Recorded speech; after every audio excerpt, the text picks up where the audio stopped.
இன்னைக்கு இந்த வீடியோவில் ஏகப்பட்ட சினிமா அப்டேட்ஸ்லாம் வந்து கிடச்சிருக்கு. என்னென்ன அப்படின்னு சொல்லிட்டு நம்ம அப்படியே வந்து கேட்டலாமா? சண்முக பாண்டியன் நடிக்கிற கொம்பு சிவி படம் இருக்குல்ல, இந்த படத்துலேருந்து ஒரு அப்டேட் என்ன அப்படின்னா, இந்த படத்தில் ஒரு பாட்டை நம்ம யுவன் சங்கர் ராஜா அதுக்கப்புறமா இளையராஜா சார் இவங்க 2 பேரும் சேர்ந்து ஒரு பாட்டை வந்து பாட போகிறாங்க. ஸோ நம்ம யுவனோட மியூசிக்கில் இவங்க 2 பேரோட வாய்ஸில் அந்த ஒரு பாட்டு எப்படி இருக்க போகுது அப்படின்னு சொல்லிட்டு நம்ம வெயிட் பண்ணி கேட்கலாம். இந்த கொம்பு சிவி படமும் கூடிய சீக்கிரமே தியேட்டர்ஸில் ரிலீஸ் ஆக போகுது. நம்ம சண்முக பாண்டியன் நினைக்கிற இந்த கொம்பு சிவி படமும் எப்படி இருக்க போகுது அப்படின்னு சொல்லிட்டு நம்ம வெயிட் பண்ணி பார்க்கலாம்.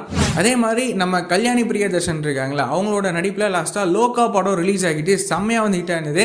ஸோ இதை தொடர்ந்து அவங்க மறுபடியும் தமிழில் ஒரு புதிய படத்தில் நடிக்க அவங்க வந்து கமிட்டாக இருக்காங்க. இந்த படம் வந்துட்டு ஃபுல் அண்ட் ஃபுல் ஒரு ஃபீமேல் லீட் சப்ஜெக்டாக இருக்கும் அப்படின்ற மாதிரி வந்து சொல்லியிருக்காங்க. இந்த படத்துக்கான பூஜை எல்லாம் போட்டு இந்த படத்தை இப்போ ஸ்டார்ட் பண்ணியிருக்காங்க. அதே மாதிரி இவங்களோட நடிப்பில் தமிழில் மட்டும் வந்து பார்த்தீங்கன்னா நம்ம ரவி அண்ணாவோட ஜீனி படம், அதுக்கப்புறமா நம்ம கார்த்தி அண்ணாவோட மார்ஷல் படத்தில் இவங்க வந்து நடிக்கிறாங்க. ஸோ இந்த 2 படங்களுக்கான அப்டேட்டுமே கூட்டிய சீக்கிரம் வரும் அப்படின்னு சொல்லிட்டு நம்ம எதிர்பார்க்கலாம். இந்த மாதிரியான ரெகுலரான சினிமா அப்டேட்ஸ்லாம் நீங்கள் ரெகுலராக தெரிஞ்சுக்கணும் அப்படின்னு சொல்லிட்டு நினைக்கிறீங்க அப்படின்னா இந்த சேனலை மறக்காமல் சப்ஸ்கிரைப் பண்ணி ஃபாலோ பண்ணி வச்சுக்கோங்க. வேறு ஏதாவது ஒரு நெகட்டிவ் இருக்குது அப்படின்னா மறக்காமல் கமெண்ட் சொல்லுங்கள்.